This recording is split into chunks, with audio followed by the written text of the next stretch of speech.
hope you all are doing well. In this section of my video, we will be going through the concept of Newton's third law of motion, which is a topic of chapter number 9 NCERT class 9th. Now, as we had already gone through the logic and concept of Newton's first law and Newton's second law, we have gone through that Newton's first law has defined a physical quantity and we have named that physical quantity as force.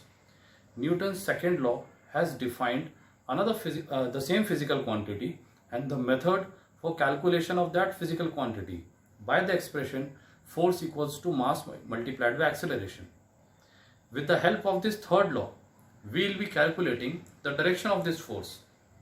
Going through the statement of Newton's third law, as Newton's third law says, for every action there is always equal and opposite reaction. As you can observe, the simple statement which says that according to Newton's third law of motion, for every action force there is always equal and opposite reaction. As you can say that the action and reaction are the symmetry of nature. Now applying this concept in Newton's third law, let us say how these action and reaction forces work. Let us go through this first illustration. Consider this as a ball and this is a ball. When you throw the ball towards the wall, you will observe that the ball hits the wall. On hitting, the ball applies the force of action. That is, the force of action, let this force be F1. This is applied by this ball onto the wall. Applying the concept of Newton's third law, the ball applies the force of reaction. Let this force be F2 and this force of reaction is applied by ball on this ball, due to which the ball rebounces. So whenever you observe that you take a ball and you throw the ball towards the wall, you will observe the ball rebounces with the same speed. If you throw the ball with a greater speed, you will observe that the ball is rebounding with a greater speed.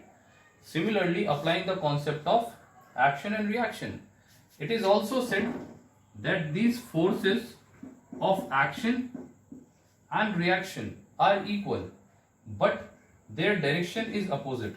So we'll apply a simple negative sign here. Applying a similar illustration, let us observe the table on which this block is kept. Now how Newton's third law is applicable on stationary items. As you can observe that both this box as well as this table, both are stationary.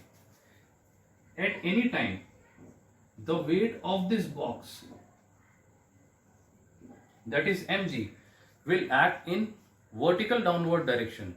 With respect to this weight, the table will offer the normal reaction R in upward direction, which is balancing the weight of this box at any instant.